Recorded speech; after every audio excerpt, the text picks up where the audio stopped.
How to see who viewed your Snapchat story. Hey everyone, welcome back to the channel. In today's video, I'll show you how to see exactly who viewed your Snapchat story. So now without further ado, let's get started. So first thing first, open the Snapchat app on your phone and make sure that you're logged in to your account.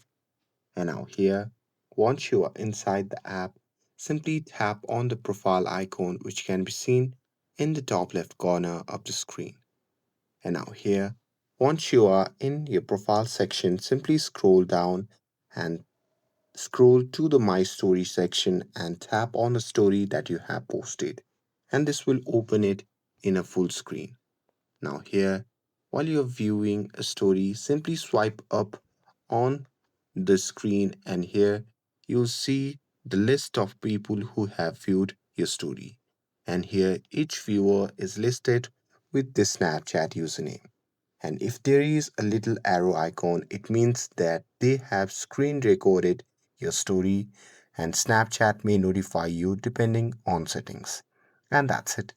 That's how you can see who viewed your Snapchat story.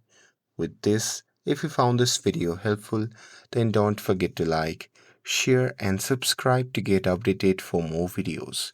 Thanks for watching, and I'll see you in the next video.